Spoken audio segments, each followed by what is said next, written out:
Mobile को निरंतर अपने साथ मत रखिए, नहीं तो ये कुछ नहीं करने देगा आपको। तुमको पता नहीं कि ये मोबाइल तुम्हारा किस तरह से तुम्हें विनाश, तुमको बर्बाद कर। मोबाइल है बड़ी अच्छी चीज। 2022 सूचना का युग है, सूचना का कितनी यूजफुल चीज है।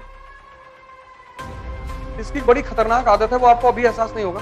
ये आपकी जो कंसंट्रेशन की क्षमता है ना, उसको मार देगा। कंसंट्रेशन एक बार खत्म हुआ, मतलब टूटा, बिखरा, उसको दोबारा बनाना बहुत मुश्किल था।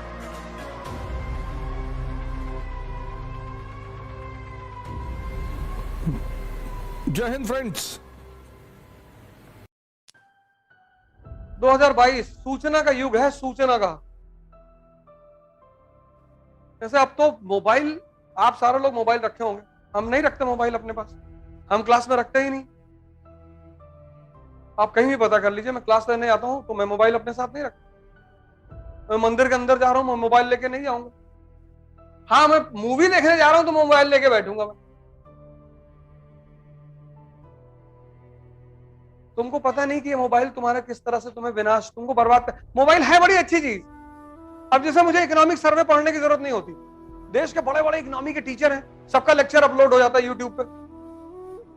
इकोनॉमिक सर्वे आया, 10-12 टीचरों ने समझाया, उसको सुन लीजिए। कितनी यूजफुल चीज है। लेकिन मोबाइल को निरंतर अपने साथ मत रखिए, नहीं तो ये कुछ नहीं करने देगा आपको। इसकी बड़ी खतरनाक आदत है, वो आपको अभी एहसास नहीं होगा।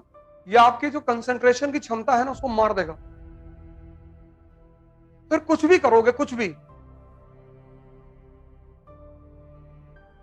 करोगे, कंसंट्रेशन एक बार खत्म हुआ, मतलब टूटा, बिखरा, उसको दोबारा बनाना बहुत मुश्किल काम।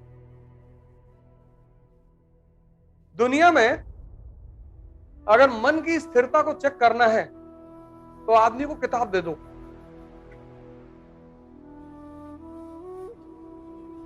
मन जो है ना, सारी किताबों को अब्सॉर्ब नहीं करता।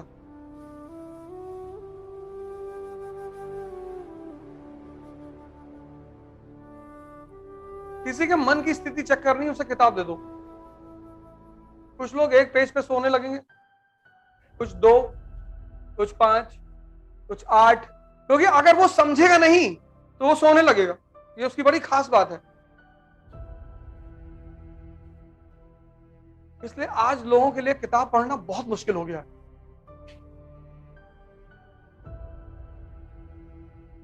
और उसकी मेन वजह है ये मोबाइल। इसने लोगों के कंसंट्रेशन को खत्म कर दिया,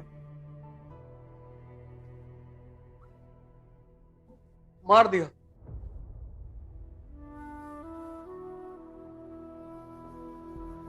लाइब्रेरी मूवमेंट में क्या होता था? लाइब्रेरी भारत में एक मूवमेंट चलता था, लाइब्रेरी मूवमेंट। लाइब्रेरी मूवमेंट क्या होता था कि हर गांव में एक न्यूज़पेपर आता था, एक कम्युनिटी रूम होता था, वहां पे एक चारपाई रखी होती थी, और उस गांव का जो पढ़ा लिखा आदमी होता था वो उस पूरे न्यूज़पेपर को पढ़कर गांव के लोगों को सुनाता था। 4-5 गांव के लोग मिलकर आते थे सुनने के लिए। यह परंपरा आज भी जारी है इस देश में।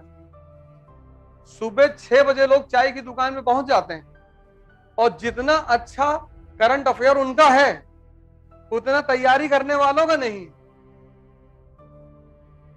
क्योंकि न्यूज़पेपर को तैयार करने का एक ही तरीका है, ग्रुप।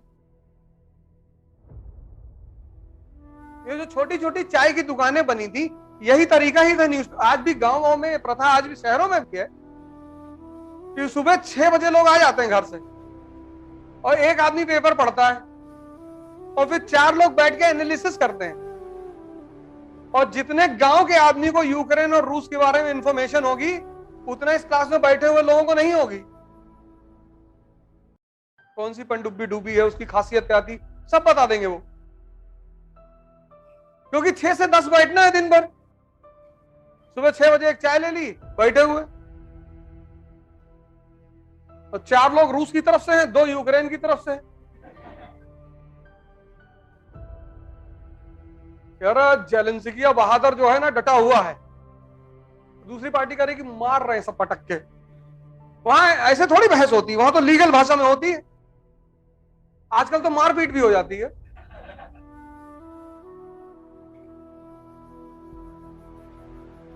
लेकिन एक बार मैं बार बार आपसे कहता हूं कि पढ़ने लिखने से कुछ नहीं होता ही नहीं, कुछ नहीं होता।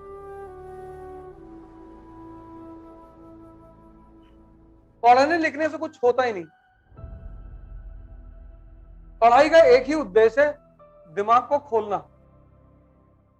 E is equal to E, education is equal to enlightenment.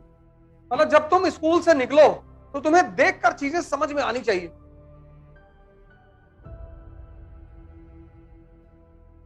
अगर तुमको चीजें देखकर समझ में नहीं आती तो पढ़ने से कोई फायदा ही नहीं, कुछ नहीं होता। पढ़ने से कुछ होता ही नहीं। पढ़ने का एकमात्र उद्देश्य है दिमाग को खोलना। पढ़ना नौकरी के लिए नहीं होता है। इस देश ने एजुकेशन को एम्प्लॉयमेंट बना दिया। पढ़ना मतलब नौकरी।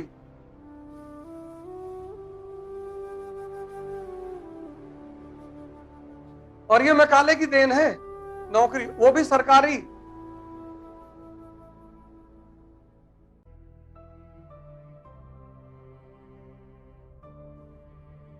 बाईस साल का लड़का यहां डिप्रेशन में,